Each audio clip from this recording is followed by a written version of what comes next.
नमस्कार, मैं ललित रंजन टेक्नोसिस इन्फोटेक के इस YouTube चैनल पे आपका हार्दिक स्वागत करता हूँ। वीडियो के इस अंक में आज हम लोग बात करेंगे राहु पर्वत के ऊपर। राहु जो सिंहिका और विप्रचित्ति के पुत्र थे, जिन्हें दैत्य सेनापति होने का गौरव प्राप्त था। बचपन से ही काफी होनहार, तेजस्वी और युद्ध कला में पारंगत थे। शुक्राचार्य के प्रिय शिष्यों में से एक राहु थे। राहु वही राहु है जो केतु के साथ मिलकर के समुद्र मंथन के उपरांत अमृत पान करने हेतु देवताओं के पंक्ति में या कतार में बैठ गए थे। भगवान श्री हरि विष्णु ने मोहिनी रूप धारण करके उनका संहार किया था, गर्दन काट दिया था। तब से राहु और केतु धर के रूप में है। पृथ्वी के छाया ग्रह के रूप में राहु को जाना जाता है। पौराणिक या वैदिक ज्योतिषी में राहु को स्थान नहीं दिया गया, लेकिन आधुनिक ज्योतिषियों का मत है कि राहु भी समय काल में अपनी छाया के द्वारा प्रभावित करते हैं। और सच भी है, राहु अपने काल में, जिनका महादशा काल 18 वर्षों का होता है, 18 वर्षों के महादशा काल में काफी उथल पुथल बताते हैं। राहु का दशा काल का आरंभिक जो समय होता है काफी कष्टमय होता है, लेकिन जैसे जैसे दशा बीतता है राहु बहुत कुछ देते भी। मेरा खुद अपना अनुभव है, राहु के दशा में ही मेरा सर्जरी वगैरह भी हुआ था, तो मेरा अपना अनुभव राहु के साथ रहा है कि राहु आरंभिक महादशा काल में विभिन्न ग्रहों के अंतर्दशा में विभिन्न तरह के बुरे परिणाम भी देते हैं। साथ ही साथ अर्श से फर्श तक और फर्श से अर्श तक ले जाने में राहु का अपना योगदान है।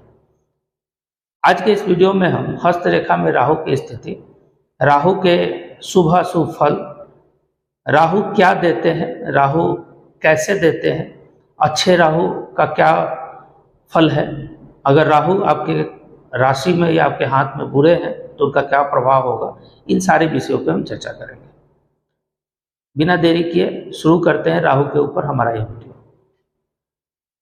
पीछे स्क्रीन पे जो हथेली दिख रही है, उस हथेली में केतु को धर मानते हैं, जबकि राहु को गले का ऊपरी भाग मानते हैं।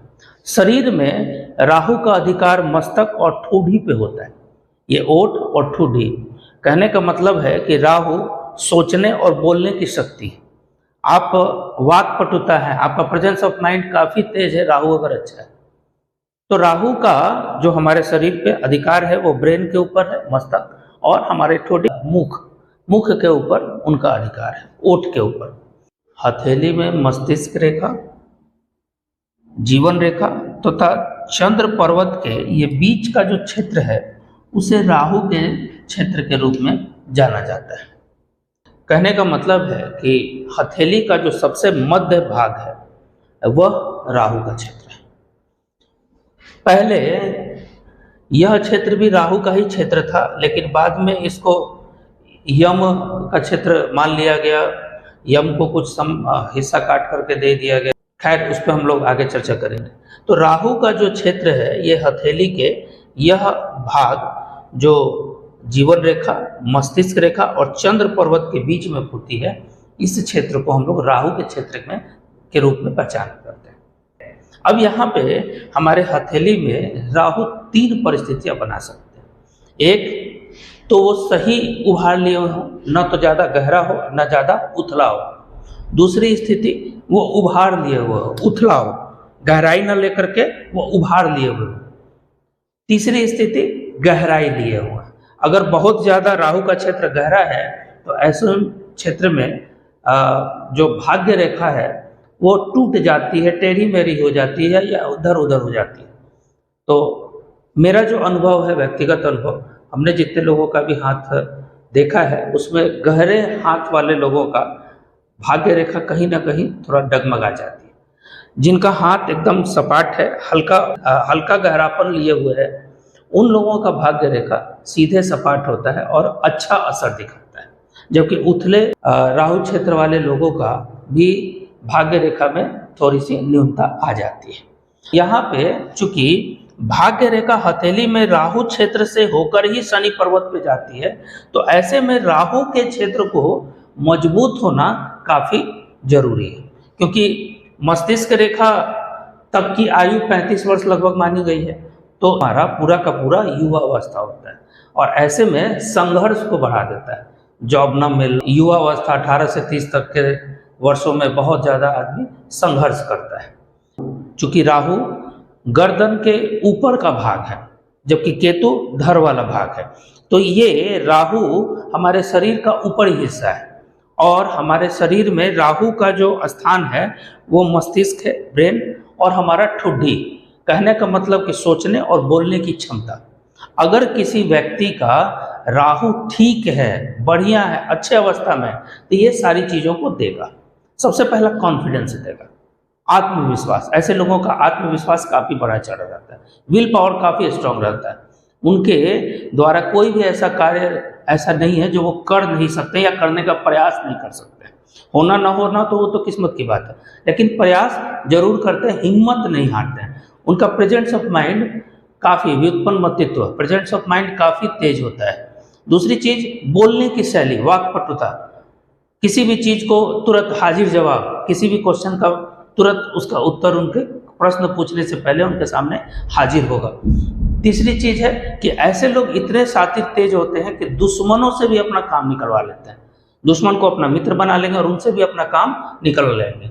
अगर राहु अच्छा है तो कठिन परिस्थितियों में भी वो उससे भी बच करके निकल जाते हैं। अगर कहीं फंस गए किसी जगह पे, वो ऐसा लगता है कि किसी चक्कर में फंस गए, किसी जालसाजी में फंस गए, तो जिनका राहु अच्छा होता है तो वो वहाँ से बच करके निकल लेते हैं। लेकिन जिनका राहु खराब होता है वो फंस जाते हैं। जिनका राहु बढ़िया है उनका दिमाग जीनियस होता है, क्योंकि राहु दिमाग के ही अधिष्ठाता है। अब यहाँ पे उनको विदेशों में भी, चूंकि घर से दूर है, दिमाग अच्छा है, वहाँ जम जाएंगे, वहाँ तरक्की करेंगे, खूब पैसा कमाएंगे, काफ़ी नाम कमाएंगे, आगे बढ़ेंगे। राजनीति में ऐसे लोग काफ़ी आगे बढ़ते हैं जिनका राहु अच्छा है। अचानक कोई भी काम राहु अचानक करा देते हैं, अचानक धन मिलना, अचानक तरक्की होना, अचानक नाम कमाना। तो जो भी अचानक वाली स्थिति है, अचानक लॉटरी से पैसा आ जाना, जुआ से, सट्टा से, तो ये सारी चीज़ें जो अचानक हो, दिमाग से हो, उन सब के देने वाले जो हैं वो राहु हैं। राहु के लिए यह जरूरी है कि आपका व्यवहार और चरित्र अच्छा हो। क्यों? क्योंकि अगर राहु आपका अच्छा है तो आपका चरित्र भी अच्छा होगा, आपका व्यवहार दूसरों से काफ़ी बढ़िया होगा। आप अगर किसी से मिलेंगे तो आपका जो शैली है, बात करने का लहजा है, उसी से आपका सारा काम हो जाएगा। बाकी तो काम आपका दिमाग कर ही देगा, क्योंकि राहु आपके अच्छे हैं। तो राहु किसी भी व्यक्ति को जीनियस बनाता है, अगर राहु कुंडली में उन्नत हो, अच्छी अवस्था में हो तब। लेकिन अगर वही राहु उभार लिए हो तो इसमें थोड़ी सी कमी लेके आएगा, संघर्ष कराएगा। ठीक है, आत्मविश्वास है, लेकिन वो आत्मविश्वास ओवर कॉन्फिडेंस में बदल जाएगा। ओवर कॉन्फिडेंस मतलब कर ही लेंगे, हम ही तो करेंगे। अब उसमें क्या होता है कि काम खराब हो जाता है। बोलेंगे तो बहुत ज़्यादा बोलेंगे, इतना ज़्यादा बोलेंगे कि बोलते बोलते काम खराब हो जाए। दुश्मन उनके हैं, लेकिन उनसे मित्रता करेंगे तो अपना ही नुकसान करेंगे, अपना ही सारा राज उगल देंगे। ऐसे लोगों का पेट हल्का होता है, खूब बोल देते हैं किसी के भी सामने भी, कठिन परिस्थिति से जूझते हैं। लेकिन अगर राहु खराब है, अब यहाँ पे एक चीज़ समझिए, अगर आप किसी पुलिस केस में फंस गए, आपने अपराध किया है और राहु अच्छा है, तो आप फिर भी वहाँ से बच के निकल जाएंगे। अगर राहु खराब है, आपने कुछ नहीं भी किया है, फिर भी आप फंस जाएंगे। तो राहु फंसाने का काम करता है। राहु किसी भी व्यक्ति को, अगर उसका राहु खराब है तो वो कहीं भी फंस सकता है। क्यों? क्योंकि आपका दिमाग, आपकी बोली चाली शैली, उसमें कहीं ना कहीं न्यूनता लेकर के आएगा, उसमें कहीं ना कहीं खराबी लेकर के आएगा। ऐसे परिस्थिति में आप परिस्थिति का सामना नहीं कर पाएंगे, और परिस्थिति का सामना नहीं कर पाएंगे, फंस जाएंगे। सबसे खराब राहु की स्थिति है जब हथेली काफ़ी गहराई लिए हो। अब अगर हथेली काफ़ी गहराई लिए हो तो भाग्य रेखा जो है वो यहाँ तक आते आते टूट फूट जाएगी, हल्की हो जाएगी, धंसी हुई होगी, तो किस्मत ही खराब हो जाएगा। फिर किस्मत खराब हो जाएगा तो इन सारी चीज़ों में नकारात्मकता लेकर के चली आएगी। अब ये जीनियस होगा, स्पॉइल्ड जीनियस होगा।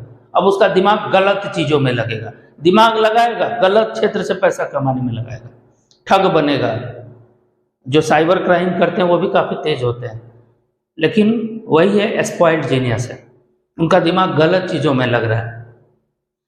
अगर किसी से दुश्मनी कर लिए तो फिर वो अंतिम क्षण तक उसको निभाएंगे, सट करके काम न निकलवाएंगे बल्कि दुश्मन को समाप्त करने की सोचेंगे। उस विदेशों में जाएंगे तो विदेशों में काम तो करेंगे, लेकिन उस हिसाब से वहाँ काम न करके दोनों के बीच में ऐसी चीज़ों का आदान प्रदान करेंगे जो गवर्नमेंट के नज़र में इलीगल है। कहने का मतलब ये है कि दिमाग तो आपके पास है, चूंकि राहु है आपके पास, लेकिन अगर राहु दबा हुआ है, गहरा है, तो ऐसे परिस्थिति में आपका जो दिमाग है वो ये सारी चीज़ें जो देनी चाहिए वो नहीं दे पाएंगे। चूंकि राहु सब कुछ अचानक देते हैं, अब गहराई है तो अचानक धन लाभ ना होकर के अचानक नुकसान हो जाएगा, अचानक आपके चरित्र पे लांछन लग सकता है, अचानक आपका व्यवहार किसी के भी प्रति, अब दिमाग आपका मूड टेंशन में है, किसी को कुछ भी बोल दिया, दुश्मनी हो गई। तो कहने का मतलब ये है कि राहु पूरी तरह से मन और मस्तिष्क इन दोनों को कंट्रोल करके रखते हैं। अगर आपके राहु अच्छे हैं तो अच्छे मन से मस्तिष्क को चलाएंगे, उन्नति करेंगे। राहु खराब है, मन और मस्तिष्क दोनों को बिगाड़ के रखेंगे, बोली आपका खराब होगा, अवनति करेंगे। तो ऐसी परिस्थिति में जरूरी है कि राहु आपका ठीक रहे, राहु ठीक हो। अगली वीडियो में हम राहु से संबंधित और भी कुछ फैक्ट्स लेकर के आ रहे हैं। अभी के लिए बस इतना ही। नमस्कार।